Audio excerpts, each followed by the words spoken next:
আসসালামু আলাইকুম। বিবিসি আন্তর্জাতিক বিশ্ব সংবাদে আপনাকে স্বাগত। শুরুতে সংবাদ শিরোনাম, পরে বিস্তারিত।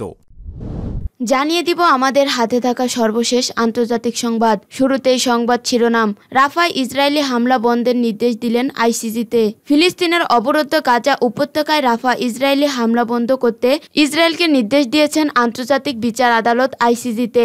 একই সঙ্গে ছোট এই উপত্যকা থেকে ইসরায়েলি সেনা প্রত্যাহারের নির্দেশও দিয়েছেন আদালত। এরপর জানিয়ে দিব, ক্ষমতায় গেলে ফিলিস্তিনিকে স্বীকৃতি দেওয়ার কথা বললেন ব্রিটিশ নেতা। যুক্তরাজ্যের আসন্ন সাধারণ নির্বাচনে জিতে ক্ষমতায় গেলে ফিলিস্তিনিকে স্বাধীন রাষ্ট্র হিসেবে স্বীকৃতি দেওয়ার কথা জানিয়েছেন ব্রিটিশ বিরোধী নেতা কিয়ার স্টারমার। শুক্রবার 24 মে বিবিসির কাছে এই কথা বলেছেন তিনি। জানিয়ে দিব, এবার জার্মানিতে ফিলিস্তিনিকে স্বীকৃতির দাবি উঠল। ফিলিস্তিনিকে একে একে স্বীকৃতি দিচ্ছে ইউরোপের বিভিন্ন দেশ। এছাড়া গাজায় ইসরায়েলের অভিযানের বিরুদ্ধে উত্তাল হয়ে উঠেছে ইউরোপের বিভিন্ন বিশ্ববিদ্যালয়।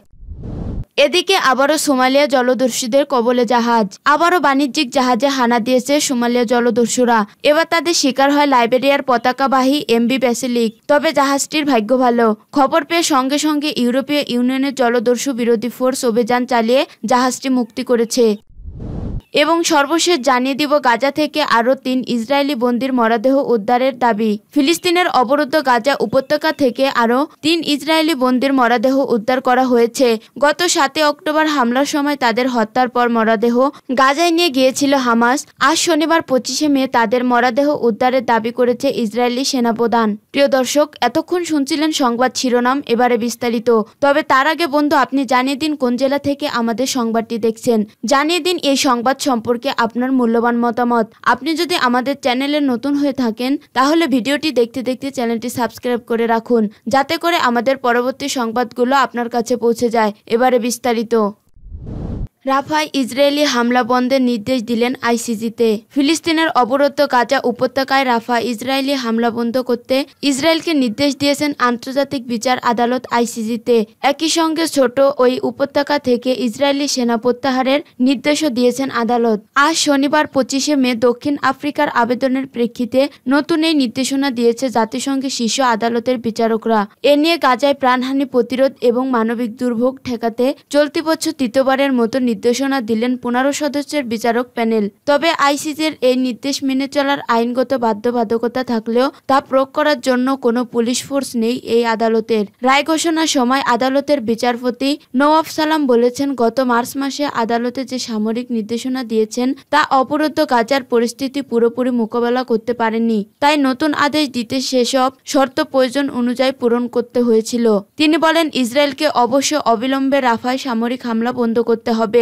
রাফায় ইসরায়েলি হামলার কারণে গাজাবাসীর সম্পূর্ণ বা আংশিকভাবে শারীরিক ধ্বংস ডেকে আনতে পারে। রাফায় বর্তমান মানবিক পরিস্থিতি বিপর্যয়কর বলে মন্তব্য করেন তিনি। গত সপ্তাহে রাফায় ইসরায়েলি হামলা বন্ধ এবং সেনা প্রত্যাহার করতে আইসিজিতে আবেদন করেন দক্ষিণ আফ্রিকা। দেশটির আইনজীবীরা বলেন, ফিলিস্তিনি জনগণের বেঁচে থাকা নিশ্চিত করতে রাফায় ইসরায়েলের হামলা বন্ধ করতে হবে। রাফা হল মিশর সীমান্তে অবস্থিত গাজার সর্বদক্ষিণের শহর। ইসরায়েলি হামলা থেকে বাঁচাতে এই শহর গাজার 23 লাখ মানুষের মধ্যে 10 লাখের বেশি মানুষ আশ্রয় গ্রহণ করেছিলেন। এত মানুষ আশ্রয় গ্রহণ করলেও বারবার রাফা স্থল অভিযোগের হুমকি দিয়ে আসছে ইসরায়েলি প্রধানমন্ত্রী বেঞ্জামিন নেতানিয়াহু। এমন পরিস্থিতিতে রাফায় ইসরায়েলি হামলা ঠেকাতে আরও ব্যবস্থা গ্রহণ করতে আইসিজির দ্বারস্থ হয়েছিল দক্ষিণ আফ্রিকা। এর আগে গত 29 ডিসেম্বর আইসিজিতে ইসরায়েলের বিরুদ্ধে গণহত্যা মামলা করে দক্ষিণ আফ্রিকা। মামলার অভিযোগে দক্ষিণ আফ্রিকা বলছে, গাজায় ইসরায়েলের কর্মকাণ্ড গণহত্যামূলক, কারণ এসব কর্মকাণ্ডের লক্ষ্য হল ফিলিস্তিন জাতীয় গোষ্ঠীর একটি উল্লেখযোগ্য অংশকে ধ্বংস। এরপর চলিত বছরের জানুয়ারি মাসে এই হামলায় শুনানি গাজায় গণহত্যা কনভেনশনের আওতায় পড়তে পারে এমন কোনো কাজ থেকে বিরতি থাকতে এবং ইসরায়েলি সৈন্যরা ফিলিস্তিনিদের বিরুদ্ধে কোনো গণহত্যামূলক কাজ না করে তা নিশ্চিত করতে ইসরায়েলকে নির্দেশ দেয় আদালত। আইসিজিকে বিশ্ব আদালত নামেও পরিচিত। এটি জাতিসংঘের একটি দেওয়ানি আদালত। সদস্যভুক্ত এক দেশের সঙ্গে অন্য দেশের বিরোধের বিচার করে এই আদালত। তবে একটি আন্তর্জাতিক অপরাধ আদালত আইসিসি থেকে আলাদা। আইসিসি যুদ্ধ অপরাধ জড়িত ব্যক্তিদের বিচার করে থাকে। জাতিসংঘের সদস্য হিসেবে দক্ষিণ আফ্রিকা ও ইসরায়েল দুই দেশই দুই আদালতের রায় মেনে নিতে বাধ্য। ক্ষমতায় গেলে ফিলিস্তিনিকে স্বীকৃতি দেওয়ার কথা বললেন ব্রিটিশ নেতা। যুক্তরাজ্যের আসন্ন সাধারণ নির্বাচনে জিতে ক্ষমতায় গেলে ফিলিস্তিনিকে স্বাধীন রাষ্ট্র হিসেবে স্বীকৃতি দেওয়ার কথা জানিয়েছেন ব্রিটিশ বিরোধী দলীয় নেতা কিয়ার স্টামার। শুক্রবার 24শে মে বিবিসির কাছে তিনি একথা বলেছেন। বিবিসির তরফ থেকে স্টামারের কাছে জানতে চাওয়া হয় ফিলিস্তিনের একটি রাষ্ট্র হওয়া উচিত কিনা। এমন প্রশ্নের জবাবে তিনি বলেন, হ্যাঁ, আমি মনে করি ফিলিস্তিনের স্বীকৃতি অত্যন্ত গুরুত্বপূর্ণ। আমাদের একটি নিরাপদ ও সুরক্ষিত ইসরায়েলের পাশাপাশি একটি কার্যকর ফিলিস্তিনি রাষ্ট্র প্রয়োজন। স্বীকৃতি প্রদানটা এই কার্যক্রমের অংশ হতে পারে। তিনি বলেন, শান্তি প্রক্রিয়া সঠিক সময়ে ফিলিস্তিনি রাষ্ট্রের স্বীকৃতি প্রয়োজন হবে, কিন্তু আমি পুরোপুরি বিশ্বাস করি এই অঞ্চলে মধ্যপ্রাচ্য স্থায়ী শান্তির জন্য দ্বিরাষ্ট্রীয় সমাধান অপরিহার্য। এদিকে গাজা যুদ্ধের মধ্যে ইউরোপের 3 দেশে স্পেন, আয়ারল্যান্ড, নরওয়ে জানিয়েছেন তারা মধ্যপ্রাচ্যের এই দেশটিতে স্বীকৃতি দেবে। চলিত মাসের 28 তারিখে ফিলিস্তিনিকে স্বাধীন রাষ্ট্র হিসেবে আনুষ্ঠানিকভাবে স্বীকৃতি দেওয়ার ঘোষণা দিয়েছে এই 3 দেশ। বুধবার স্পেন ও নরওয়ে জানায় তারা বিশ্বাস করে যে স্বাধীন রাষ্ট্র প্রতিষ্ঠা ইসরায়েল ও ফিলিস্তিনের মধ্যে শান্তি আলোচনা এগিয়ে নিতে সহায়তা করবে। ব্রিটিশ সংবাদ মাধ্যম বিবিসি জানিয়েছে এ বিষয়ে স্পেনের প্রধানমন্ত্রী পেদ্রো সানচেজ পার্লামেন্টে দেওয়া এক বক্তব্যে বলেছেন, আমরা অনেক কারণে ফিলিস্তিনিকে স্বীকৃতি দিতে যাচ্ছি। এক্ষেত্রে 3টি বিষয়ের উপর জোর দেওয়া হচ্ছে, তা হলো শান্তি, ন্যায় বিচার এবং মানবাধিকারের ধারাবাহিকতা রক্ষা। স্প্যানিশ প্রধানমন্ত্রী আরও বলেন, সব পক্ষকে দ্বিরাষ্ট্রীয় সমাধান মেনে সংঘাত নিরসনের আন্তরিক হতে হবে। তথ্য বলছে জাতিসংঘের 143টি সদস্য দেশ ফিলিস্তিনিকে স্বীকৃতি দিয়েছে। গাজা যুদ্ধ শুরুর পর বেড়েছে স্বীকৃতি দেওয়ার এই প্রবণতা। তবে দ্বিরাষ্ট্রীয় সমাধানের কথা বলে আসলে এখনও ফিলিস্তিনিকে আনুষ্ঠানিকভাবে স্বীকৃতি দেয়নি যুক্তরাজ্য। এবার জার্মানিতে ফিলিস্তিনিকে স্বীকৃতির দাবি উঠল। ফিলিস্তিনিকে একে একে স্বীকৃতি দিচ্ছে ইউরোপের বিভিন্ন দেশ।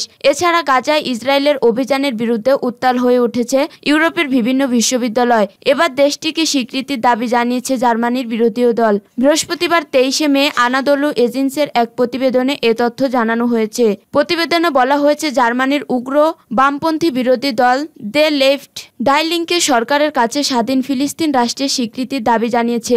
বৃহস্পতিবার দলটি এ দাবি জানায়। পাবলিক ব্রডকাস্টার এমডিআরকে পররাষ্ট্র নীতি বিষয়ক মুখপাত্র গ্রেগর গিশি বলেন, ইসরায়েলের নিরাপত্তার জন্য এই পদক্ষেপ নেওয়া উচিত, কেননা কেবল ফিলিস্তিন রাষ্ট্রই হামাস ও অন্যান্য উগ্রবাদী দলকে মোকাবেলা করতে পারে।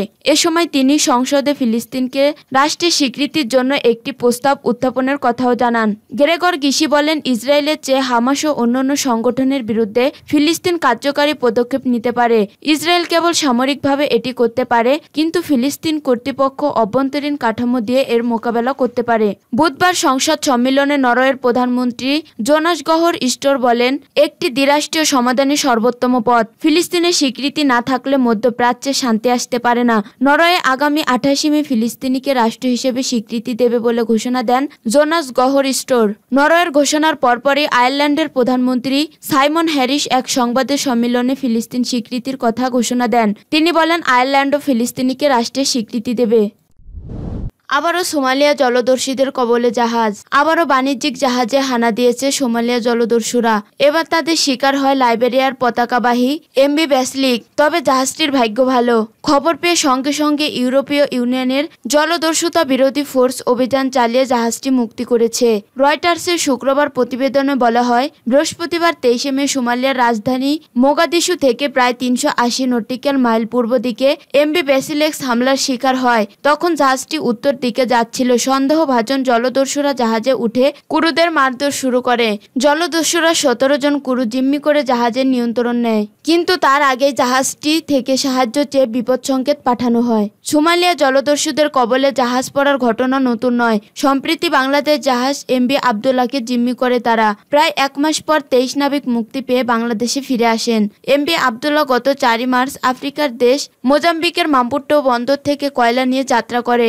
19 মার্চ সংযুক্ত আরব আমিরাতের হারমিয়া বন্দরে পৌঁছানোর কথা ছিল। এর মধ্যে 12 মার্চ দুপুর 1:30টার দিকে ভারত মহাসাগরে সোমালিয়া জলদস্যুদের কবলে পড়ে জাহাজটি। মুক্তিপণের বিনিময়ে দীর্ঘ 1 মাস পর গত 13 এপ্রিল বাংলাদেশ সময় রাত 3টায় মুক্তি পায় জাহাজসহ 23 জন নাবিক। মুক্তির পর জাহাজটি দুবাইয়ের উদ্দেশ্যে রওনা দেয়। 21শে এপ্রিল বিকাল 4:30 নাগাদ সংযুক্ত আরব আমিরাতের দুবাইয়ের আল হারমিয়া বন্দরের বহিনোঙরে পৌঁছায়। জাহাজটিতে থাকা 55,000 টন কয়লা সেখানে খালাস করা হয়। পরে আমিরাতের মিনা সাকার বন্দর থেকে 56,000 টন চুনাপাথর লোড করা হয়। এসব পণ্য নিয়ে দেশে ফেরে এমভি আবদুল্লাহ।